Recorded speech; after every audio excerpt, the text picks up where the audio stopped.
even for the person we talked to in a minute, I still want it to be a pivot-led motion. Okay, so if we are struggling to get the strike from behind the golf ball out in front, we need more body and less hands. Here, that strike is much, much more crisp.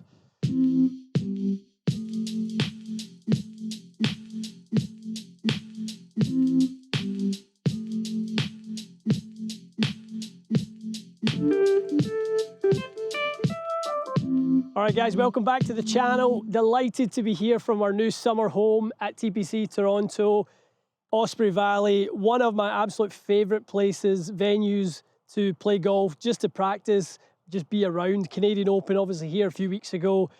Unbelievable facilities, and we're here at the short game area. Today, we want to talk to you guys about chipping basics.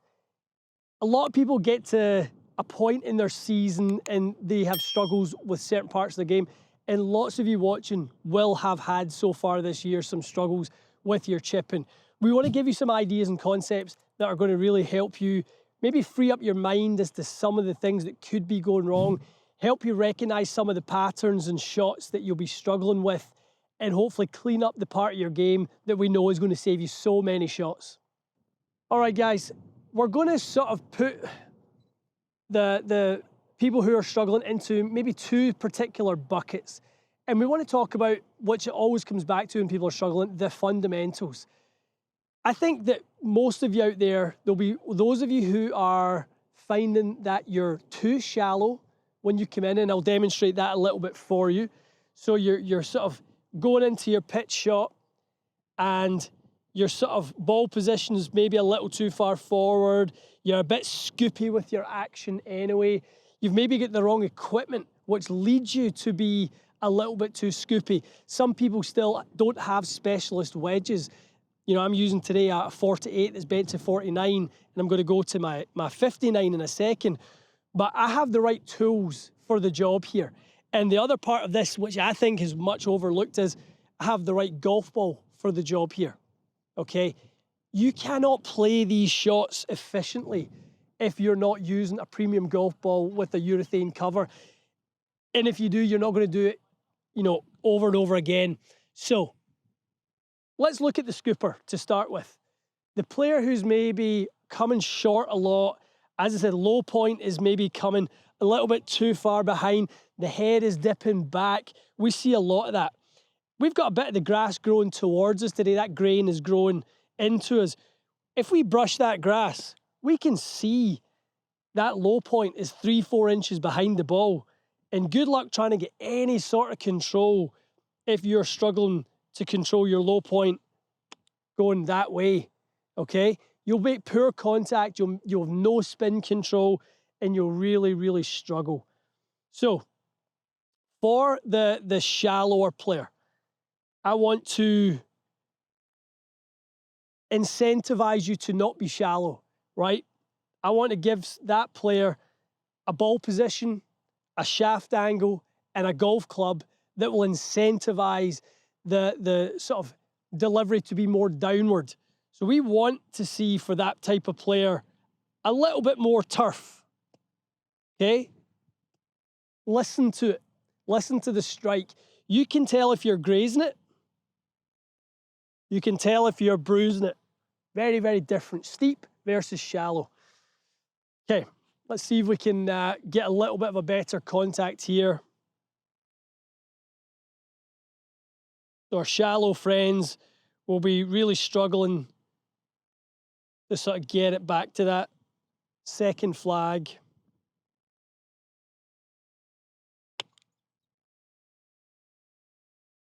Okay, so we've got that little more controlled flight, little bit of spin. Obviously a tricky shot here as we get off that side slope.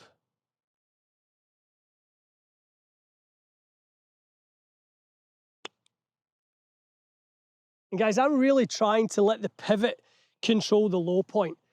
At no point here, and this is talking to the scooper, because the digger, the handle dragger, I'm going to be giving you the opposite advice in 2 minutes here. But I really don't want golfers to be letting the hands lead the pivot. even for the person we talked to in a minute, I still want it to be a pivot-led motion. Okay, so if we are struggling to get the strike from behind the golf ball out in front, we need more body and less hands.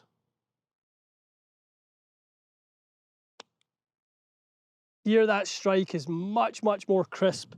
On a video, hopefully you'll have seen by now, we actually talked a little bit about controlling your wedge shot so that if you're hitting into a side slope like this, I would actually start hitting little draws. Same motion. I'd actually start trying to hit little draws into this now that I've got my low point much more controlled.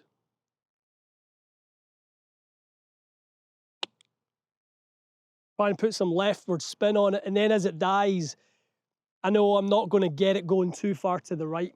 So that's how I would approach it if you are struggling with the ball not getting to your target and lots of heavy contact because you're falling back this way. Get yourself a little bit more loft in the club, ball position slightly back of center, okay, just maybe inside the right foot with a nice sort of narrow stance. And as I said, the biggest thing is we're going to make sure that that pivot, the rotation of your body, your sternum is going to control the low point, okay? At no point does the pivot stall and the hands outrace the body as it rotates. I want to really make sure, again, do it one more time, we get that body driving forward here.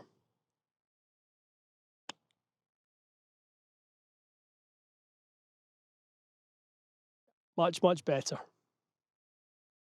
Okay, so to my friends who are primarily sculling, knifing, thinning their chips, really kind of finding that they can't sort of get up to a chip without taking, you know, that one, you know, get that leading edge going deep into the ground. We need the opposite. We need to find much more of a neutral shaft angle. We're not as much, we've got enough pivot generally, we've got enough handle lean, we have enough de-lofting of the wedges. That player generally is creating too much energy. So even when they are striking their wedges well, what you'll see is a scenario where it's going too hot, right? So it never really gets a chance to spin, always runs past the intended target, and you never really create that softness.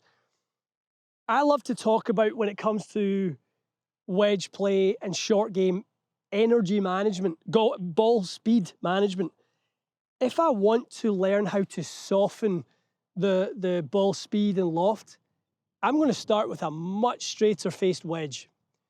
48 degrees, which for somebody who creates, you know, maybe 12 or sort of, you know, more degrees of forward shaft lean, that can become a 7-iron as we come into it in the kind of 32-degree range. That's the last thing you want to be doing when you're around the green and you're trying to finesse the golf ball and make it land really, really soft. So I love for players who struggle with that to get into a much more neutral shaft position. I really like the grip to be quite weak also. So you might see a little bit more straight thumb down the grip, a little bit more of a sort of on top position with the right hand. That's going to make sure that we are not leaning that shaft too much also.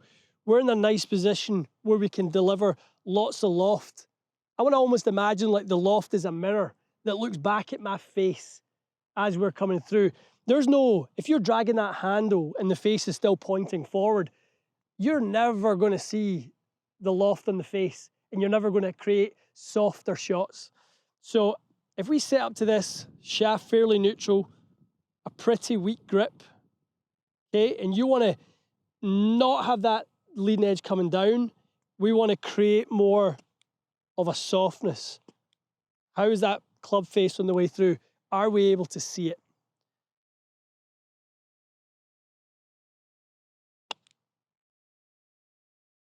Okay, not bad, little tiny tick thin. I don't mind if you're doing that. Thinner is going to be better than certainly keeping it too much de-lofted on the way through. Okay, get that ball position up a little bit and soften your action.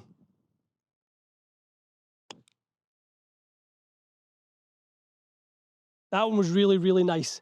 So we're going to switch that club out. We're going to move over into the lob wedge and try and keep exactly the same. Okay, we're adding 10 degrees aloft.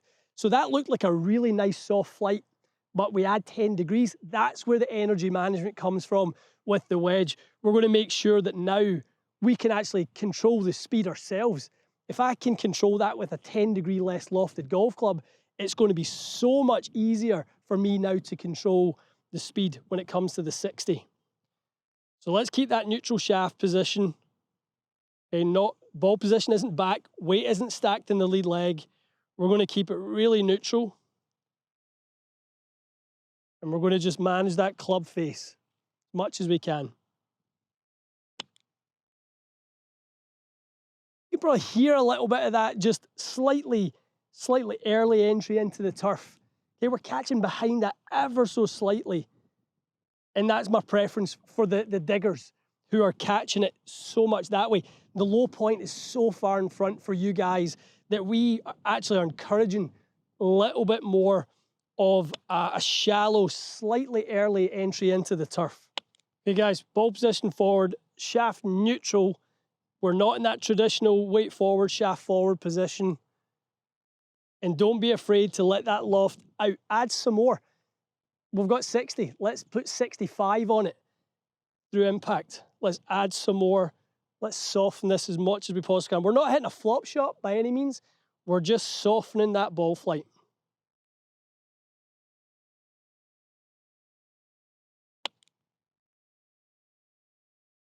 Going to come out so much softer for you guys, and you're going to have way more control. If any of you get on a launch monitor, COD, TrackMan, doesn't matter what it is, and you can start pitching and watch smash factor, watch efficiency, drive that number down around the greens to gain more control. If you've got high smash factor, high efficiency around the greens, you're always walking the tightrope of having that ball jumping away from you.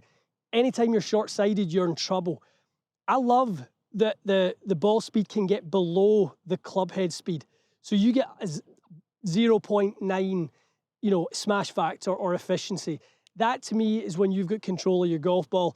The best players in the world, when they pitch, their golf ball looks like it's out there in slow motion, right? It's always got lots of spin, there's softness to the flight, and that's because they're always managing the energy off their loft. So whether you're the player who is the scooper, who creates not enough, and we want to practice getting more energy into it, or you are the digger or the sort of shaft leaner, we want to get a little bit less. Hopefully, one of those two scenarios is going to appeal to you guys if you're struggling.